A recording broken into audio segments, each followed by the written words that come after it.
Bonjour à tous et bienvenue dans un nouvel épisode de La Petite Histoire. On se retrouve pour notre retour, j'ai envie de dire notre comeback. Après tout ce temps, On a pris une petite on pause. s'est souvenu de notre mot de passe. Non, J'ai c'est cherché longtemps. on n'a pas oublié le mot de passe, c'est un peu moins stupide. On avait des choses à faire. Ouais. On était occupés à notre Ben résumé, là, c'est ça. Mais tu sais, on était occupés avec quoi? À faire du gros cash, hein, parce qu'on était nés pauvres. Fait que parlant de cash, quoi de plus de logique que faire un épisode sur la monnaie? Oh, c'est la même comme Hein, ça. la télévision! Wow.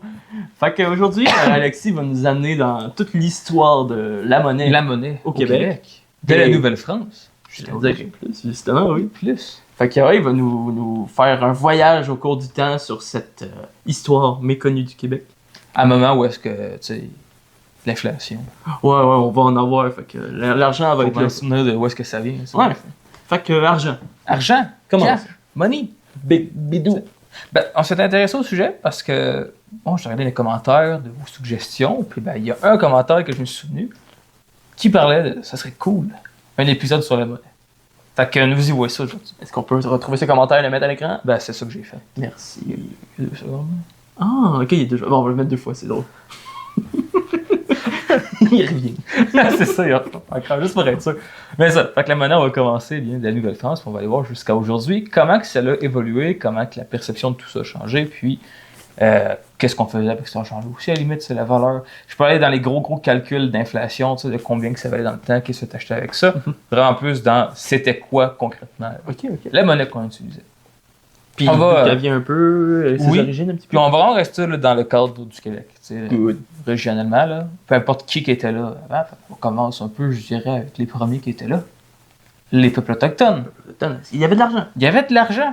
Ok. Ouais, ben, tu sais, pas de l'argent comme qu'on a aujourd'hui. Il n'y en a pas des billets de banque. Là, Il y avait pas un brun, quoi. Il y avait- Non, il n'y avait pas un brun. Ça. Mais on avait une forme de monnaie pour du troc. Ok. Ouais, oui, il troquait beaucoup. On troquait énormément. Puis comment qu'on a su ça, c'est que souvent, on trouvait des objets de troc qui n'étaient pas partout à la place qu'ils étaient. Tu sais, tu vas retrouver un coquillage dans le beau milieu de la forêt de la Moxie. Ouais. C'est quand même tu sais, un bon bout. Mhm. Mais c'est ça, le commerce se faisait souvent avec des perles et des coquillages à cette époque. Ok, des objets rares. Ouais. Ok. Tu sais, avec une valeur plus pas de beauté, je dirais, mais presque. Je me rappelle, on avait parlé il y a assez longtemps dans un de nos cours d'objets d'outils en cuivre ou d'objets Ouais. artistiques en cuivre qui avaient été retrouvés au nord, fait qui avaient été faits au sud puis ramenés. Ramené au nord complètement. Le nord, ça bougeait beaucoup. Oui. Là. Il y avait une grande mobilité quand même. Tu avais des objets qui partaient de l'Amérique centrale, c'est le mot que je cherchais, puis qui se retrouvaient là, jusqu'ici au Québec quand même. Avec des belles fouilles archéologiques. Donc, il y a un véritable réseau d'échanges à travers l'Amérique. Exact. Ok. Un grand réseau avec pas des routes quand même. Là. Il y a Non. pas la route de la soie en Amérique du Nord quand même, mais Quoique, en Amérique du Sud et centrale, il y avait des systèmes routiers. à travers les J'aime le préciser parce que on aime souvent dire que les Autochtones ils vivent dans des tentes en boîte, là, mais Ouais. c'est peut-être grandement évolué. Non, mais même ici, là, ils faisaient ils brûlaient la forêt stratégiquement, tu sais. Ok, oui, comment ça s'appelle? Du brûlis, je pense que c'est vrai? Je sais plus le nom, mais. Ils brûlaient pour que les cendres boostent la terre, genre. C'est comme Oui. une sorte d'engrais. Ouais, ils faisaient ça. Ok, oui. Parce que oui, c'était pas le, tu sais, le mythe, là, on est en lien avec la nature, Non. puis on fait pas de mal à rien. Là. Non, il y avait des massacres. Ça brûlait quand même. Il y avait de l'affaire. Hein. C'est ça. Mais bon, fait que, au début, c'est avec le troc. Ok. Qu'est-ce qui est drôle là-dedans, c'est quand que, ben, les nouveaux Français arrivent, ben, quand que la colonie Nouvelle-France débute, Mhm. ben, on va quand même se tenir au troc. Ok. On va pas adopter la tactique qui est là-bas parce que bon, c'est des grandes. C'est un grand territoire à couvrir, après tout. Ouais, Il faut qu'on se promène avec ça, il faut qu'on échange avec ce qu'on a sur nous. Donc, l'argent puis les billets, pas très très intéressant Non. dans ce contexte-là. Ok, avec les Autochtones. Avec les Autochtones, mais aussi entre les colons. les colons. Au Ok. départ, on est encore dans le troc, là, beaucoup. Faut attendre un peu plus tard. Ça devait être des paysans pour eux? Ou est-ce que c'était une pratique un peu courante? On s'est adapté assez rapidement, Ok. je dirais, là, pour le commerce, pour le troc, parce que tous les autres colonisateurs aussi vont faire la même faisait chose. ça, ok. C'est ça. Mais au début, oui, on va commencer tranquillement pas vite à introduire de la monnaie, proprement dite, des colonies dans la Nouvelle-France. Il y avait certaines colonies qui étaient plus petites, comme les Antilles, par exemple, que là, on avait adopté depuis toujours la monnaie. Parce que c'est un petit territoire, c'est facile de se retrouver, se replacer. Puis bon, on pouvait vraiment savoir où est-ce que l'argent était. En même temps, il n'y avait pas trop de population locale libre à commercer. Ouais, ben, oui, aussi, hein. Image à l'écran. Calisse. Démonétisé. Fait qu'on a de la monnaie, mais pas juste de la monnaie de Nouvelle-France. On a de la monnaie là, de toutes les autres colonies qui est en circulation. Parce que bon, t'as un gars un Français qui va aller commercer avec un Anglais peut-être, quoi que souvent c'est pour leur alliance. Non, c'est ça. Mais après ça, on va aller parler avec un Irlandais qui lui parle avec un Espagnol. C'était pas rare qu'on en retrouvait en circulation des pesos, des livres français, des livres anglais. Espagnol aussi, je Ben, pense. Ouais, espagnol. Ah, c'est la même? Ouais. Non, ben des pesos, c'était... Ok, c'est ça aussi. Ouais. Ok. T'avais de la monnaie espagnole, de la monnaie britannique, de la monnaie hollandaise, puis même de la monnaie française en circulation. Une anecdote comme ça, justement, quand mon beau-père est allé se promener sur la côte nord, il a trouvé un pesos qui traînait à terre, vraiment, tu sais, qui a été poussé par les vagues. Il était de quelle année? Il était tellement vieux que c'était ok. effacé. Fait que je sais pas à quel point il est vieux, malheureusement, mais c'est peut-être justement un exemple de monnaie qui circulait là, comme ça dans le monde. C'est déjà mondialisé. C'était en 2015. C'est peut-être en 2015. Ça doit être une pièce ancienne. C'est un touriste qui l'a laissé là. Tu sais, puis... Qui sait, Ça. après tout. Question, est-ce que la monnaie changeait? Tu disais Nouvelle-France. Ouais. Est-ce que tu parles de toute la Nouvelle-France? Parce qu'on sait que c'était divisé, il y avait plusieurs colonies qui étaient regroupées en ça. Au départ, c'était juste la monnaie de France Ok. qu'on amenait ici, mais on s'est rendu compte très vite que ça marchait pas très bien parce que l'argent en Nouvelle-France, vu qu'il y en avait moins, elle valait beaucoup plus cher là Ok, ouais. qu'en France. Tu sais, Oui, je comprends. parce que c'était plus important d'acheter des... En fait, t'en avais moins en circulation, donc Ça valait plus. ça valait plus. Pendant un bon 20 ans, 30 ans, on va utiliser cette monnaie-là. Ok. Qui, rapidement, on va, à chaque échange, essayer de la limer un peu là, pour ramasser les matériaux dessus. Ok, ouais. Surtout aussi, ça va un peu dévaluer la monnaie de France. Mm. Donc, on n'aime pas vraiment ça. Donc, la monnaie de Nouvelle-France va rapidement changer. En 1670, si je ne me trompe pas, on abandonne le système de monnaie parce qu'on se rend compte que ça ne fonctionne pas. On a un retour bref au troc, Ok. encore, parce que la plupart des gens continuent de faire du troc, même s'il y a de la monnaie. Mais là, je trouvais ça vraiment spécial. J'avais aucune idée que ça existait auparavant. On n'a aucun exemplaire physique de ça aujourd'hui non plus. Ok. Mais pendant environ une vingtaine d'années encore, on va utiliser de la monnaie de jeux de cartes. Ok. Genre des. Tu sais, des jeux de cartes comme qu'on a là, pour n'importe quel jeu, là, pour jouer Ok, une dame. Ouais, tout ça. Tout ça, ok. On a une valeur monétaire basée sur des jeux de cartes. Oh. C'est étrange, c'est dur à comprendre comment que ça fonctionnait, là, mais vraiment, tu allais avec la valeur de la carte, plus qu'elle valait haute, plus que c'était bon à échanger, mais c'est un système que toute la Nouvelle-France adopte, qu'on a des cartes le certifiées du roi qui sont emmenées sur la colonie pour des échanges. Quand tu veux imprimer de l'argent, mais que tu veux pas imprimer de l'argent, c'est. On prend des cartes comme ça. Mais c'est drôle parce que c'est comme le premier billet de banque. Tu sais, ça va prendre beaucoup de temps avant qu'on ait vraiment des billets là, d'une banque émise. À cette époque-là, on était encore beaucoup basé sur la valeur de la monnaie en tant que telle, la valeur du métal de la monnaie. Ok, ouais. Genre. C'est en or. Le livre. Ouais. Ok, le pot. En tant que tel. Ce qui là, on fait un changement drastique, on va avec des monnaies de cartes. Donc là, c'est plus la valeur associée au poids, au matériel, c'est vraiment une valeur inventée. C'est ça. Ce qui va bien sûr ramène de l'inflation. Ah, I guess. Ah. De l'inflation, puis surtout, on a déjà un cas de faux. Comment on appelle ça Du faux monnayage. Ouais, du faux. Fausse monnaie. La quoi. contrefaçon des jeux. Là. Il y a des gens qui vont faire leur propre carte. Bah, Je sais pas comment ils ont fait, là, ils l'ont dessiné. Une par une. Là, non, mais la presse papier existait. Ouais, non, c'est vrai, mais je sais pas s'il y en avait en Nouvelle-France en tant que tel. T'imagines, t'es un gars, tu fais tes jeux de cartes, puis là, t'arrives, on te dit, ah, c'est de l'argent. Le 52 ramasse, là, il vient le faire Oh! à faire, là. Speech de terre, puis Tenez les gueux, ils jettent des deux, tu sais. il jette les deux. Il garde ses house, tu sais. Game de poker, là, t'as même pas besoin d'avoir des jetons. Hein. C'est vraiment juste ton paquet de cartes. Les games de poker, ça se fait avec des billets de banque. C'est ça. Fait que, ouais, monnaie un peu difficile à imaginer encore une fois, qui va pas durer longtemps non plus. Où est-ce que là, ben, jusqu'à la fin de la colonie, jusqu'en 1760, les choses vont moins bien. Encore une plus grande inflation. Je pense que le pain était genre 8$ dans le temps. Là. Fait que Fait que 8 de trèfle pour un Pour notre monnaie d'aujourd'hui, là, c'est pas. Non, c'est cher. C'est quand même assez cher. Là. Ça sonne cher. Donc, beaucoup d'inflation. On retourne encore au troc assez longtemps, mais le roi de France va émettre des bons, si on veut, des chèques. Dans le fond, quand tu as de quoi t'acheter, quand un fonctionnaire a de quoi s'acheter, quand n'importe quel membre haut de la colonie veut acheter quelque chose, ben on a un chèque blanc là, qu'on écrit, c'est fourni au nom du roi, puis voilà. Ok, fait que ça, au final, ça va être juste les gens qui sont déjà. On vit à pas crédit quoi. déjà. Ok. On vit à crédit parce que les choses vont mal dans la colonie. Et ça, avec la conquête, ça va être assez dommage pour eux, parce que bon, c'est le roi qui paye tout ça normalement. Tu sais, parce qu'il veut aider sa colonie Allez, ben. royale à aller bien.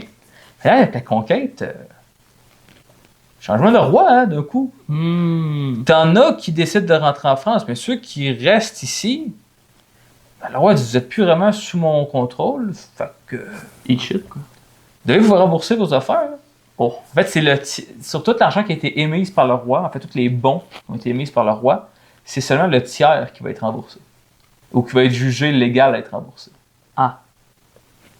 Fait que tu s'entends que, déjà là, il y a eu la conquête, on se fait ramasser, toutes les fermes sont brûlées, mais les quelques nobles qui restent là sont pris avec des dettes faramineuses. Pas de rembourser. Ben, c'est le fun, hein. Ah, ça part bien. Tu restes, t'as des dettes, tu pars, on te juge de traite, puis c'est toi que tout est tombé. C'est beau, hein? Fait que bon, avec notre fabuleuse conquête britannique, Tout le monde la connaît. Hein. la providence qui arrive, qui nous sauve un peu de notre... Il nous amène la civilisation. C'est ça, mais c'est ça, tu sais, on était des pauvres Français gueux. Là. Puis là, surprise, la grande civilisation britannique arrive et amène avec ça de la monnaie. Il y a Durham qui nous pointe avec un gun, là. Mais il oui, amène le cash. Il amène le cash officiellement quand la colonie devient la province de Québec.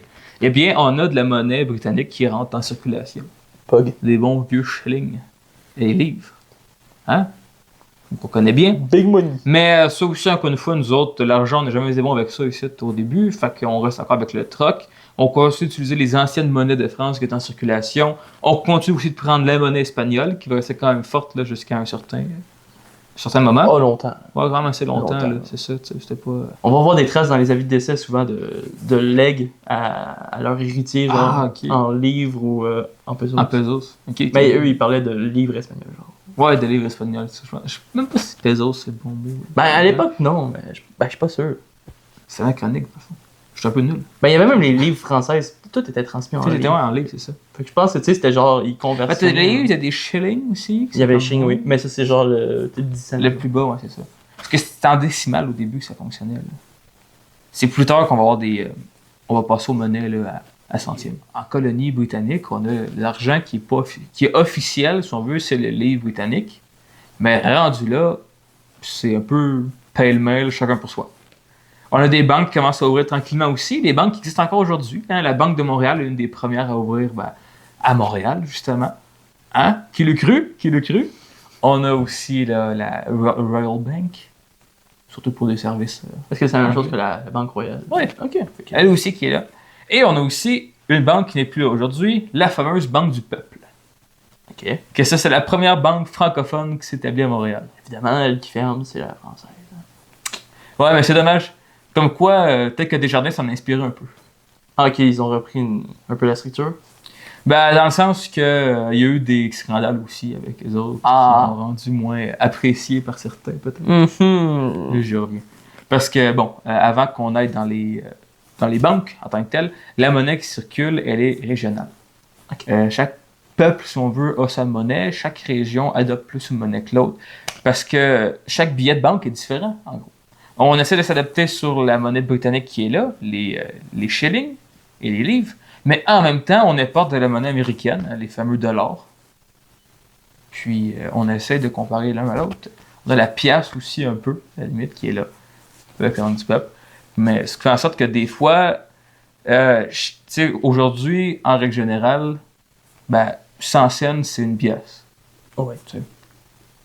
Mais quand tu veux changer de monnaie en monnaie américaine, ben, tu as tes décimales qui rentrent en compte. Tu passes de 100 à 100, là. C'est ça. En gros. Tu n'as pas de problème avec ça en règle générale.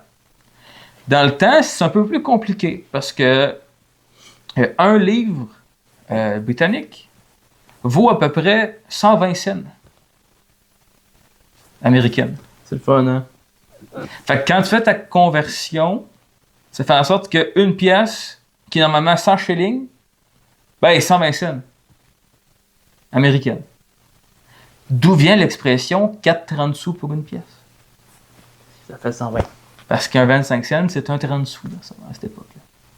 C'est un peu bizarre, je suis pas très bon en maths non plus. Mais... Tu m'as perdu à 20 cents.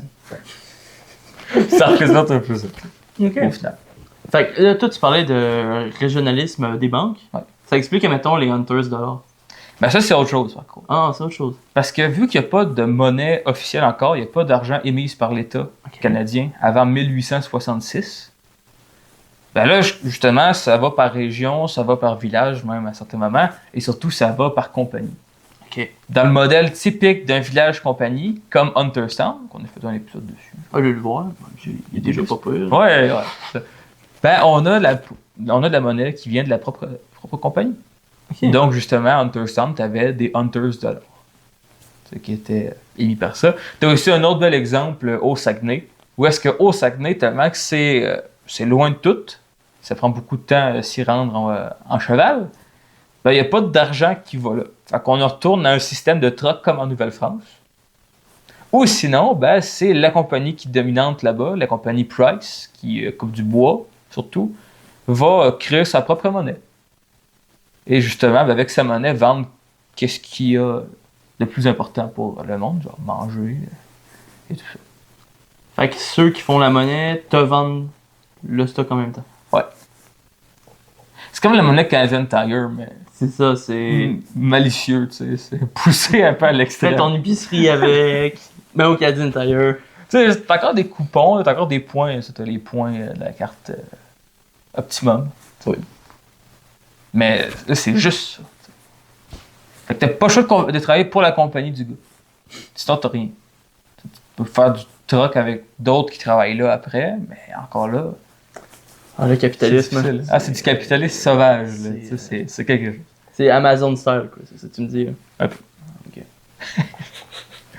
Fait que non, c'est ça. Pour revenir un peu là, à ça, on a de la monnaie régionale. En 1866, on commence à avoir vraiment une monnaie uniforme qui s'incruste au Canada parce que l'État l'État se centralise. En 67, on a le Dominion du Canada, on a la Confédération qui se forme. Donc, on doit avoir notre monnaie là, de pays, en parenthèse. Là.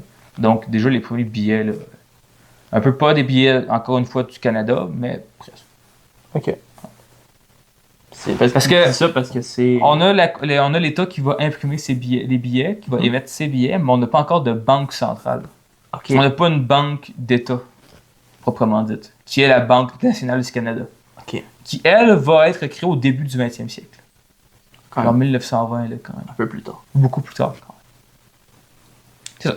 Mais pour le reste, les banques qu'on a à Montréal continuent de perdurer. Étonnamment, la Banque du Peuple, qu'on va revenir un peu, qu'on en revient là pas mal, pour décider, ben, même si c'est la seule banque qui est gérée par des bourgeois francophones. Ce qui est rare. Tu sais, d'habitude, quand tu penses à des grands marchands, quand tu penses aux grandes banques à Montréal, ben, dans le temps, c'est anglais partout. C'est dominé par les anglais. Le pire, c'est que la Banque du Peuple supportait ouvertement les patriotes. La plupart des gars qui étaient là-dedans aussi étaient des patriotes. Oh.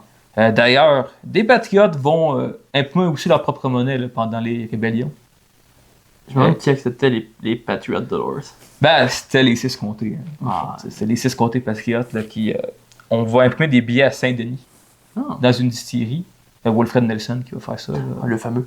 Le patriote anglais, hein, qui va distribuer son argent. Puis ça va être servi pour acheter des balles de fusil, souvent, entre sympathisants et patriotes. OK. Mais ça n'a pas duré longtemps. Ah non, pour des raisons. Ça l'a cassé.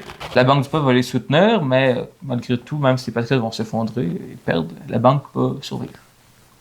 Et ça devient vraiment une institution très réputée. Les Anglais à Montréal là, la considèrent presque d'égal à égal. Presque. Ouais, parce que bon. Il y a un petit peu d'élitisme. C'est ça. Mais non, elle est très bien réputée, puis c'est vraiment un peu notre fleuron à nous, quoi. Un peu comme Desjardins, là, justement. Mais malheureusement, toute bonne chose a une fin. Je ne me trompe pas, c'est autour des années 1870-80. Sauf la Banque de Montréal. Ouais. Il n'y a pas de fin. 1870-80. Déjà là, c'est des années qui vont assez mal, crise économique majeure, presque aussi grande que celle de 1930, la banque va faire une affaire un peu louche. Je ne connais pas beaucoup en matière de banque et de financement et tout ça. Je ne suis pas un Bitcoin enthousiaste non plus. C'est pas un tech bro. Rien, non, je suis pas un tech pro. Ok. Mais on a des fonctionnaires là-bas de la banque, des administrateurs qui vont émettre des prêts sans vraiment consulter les autres instances de la banque. Ça sonne pas bon. C'est un peu douteux, là, vraiment. C'est des gros prêts de plusieurs millions qui vont être donnés. Pour le fun, un peu. Là. Ça n'a pas été approuvé par la banque, rien de ça. Et c'est des prêts qui vont miner beaucoup la confiance de la banque de ce coup. Logique, j'ai envie de dire. Là. Ton argent passe sans que tu le saches. Chaque personne dans l'établissement le sache, à part le gars qui l'a fait, c'est louche. En gros, une genre de crosse qui se fait dans la banque. Ouais. Qui fait en sorte que... Déjà que la banque avait des problèmes financiers à cause de la fameuse récession, crise économique. Eh bien, là, tout d'un coup, on voit que plusieurs millions de dollars sont mis un peu nulle part dans des cas douteux. Ça mine la confiance des investisseurs de la banque qui retirent un après l'autre leur monnaie en banque, si on veut. Okay.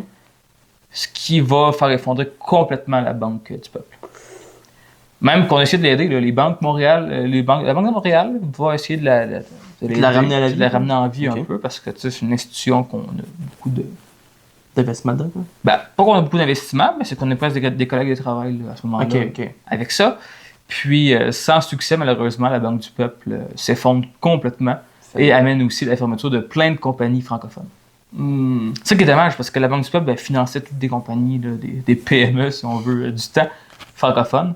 Et avec cette banque-là qui s'effondre, eh bien, ça amène des gros problèmes au niveau d'économie francophone. Parce que, bon, les compagnies de la sorte doivent maintenant aller voir des investisseurs anglais. Puis ça va être un gros problème là, qui va revenir, qui va rester d'actualité jusqu'à la création de Desjardins. Okay. Qui va un peu être le successeur là, de la Banque du Peuple. Le round 2, quoi. C'est ça. Okay. D'où là, je faisais la vague avec, tu sais, problème avec l'argent, là, mais c'est Desjardins qui a des grosses brèches de données. Là. Ouais. Il y a quelques années déjà, là, ça fait un bout. Ah, ça fait quoi, 2-3 ans? Ouais, genre. Je suis pas encore fait valer mon compte. Pas peu. Fait que c'est ça. Puis, il va y avoir cet accident-là assez majeur avec cette banque qui va justement amener un vide. Mais malheureusement, ça va être Desjardins plus tard qui va plus s'ouvrir comme une case populaire là, avant d'être une vraie grande banque respectée par Montréalais. Puis justement, ça, c'est un problème qui va continuer un peu de hanter le Québec et sa population plus moderne. Parce que quand on a voulu construire des barrages hydroélectriques, par exemple, aucune banque du Canada voulait nous prêter de l'argent. On n'avait pas non plus de banque à nous. Non, c'est ça, vu qu'on n'avait pas de banque à nous non plus. On est allé voir des investisseurs américains. Unité canadienne. La douce ironie. Parlant d'unité canadienne, je vais terminer un peu avec ça parce que je trouve que ça clôt le sujet des banques parce que ça nous ramène pas mal à aujourd'hui. Mais avec la crise économique de 1930, ça va tellement mal puis ça me prend des grosses solutions que c'est là qu'on va créer une banque centrale.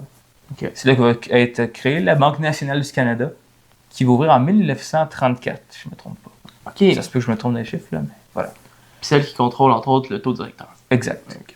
C'est le début de tout ça de la Banque centrale, le taux directeur, qui va être encore là aujourd'hui.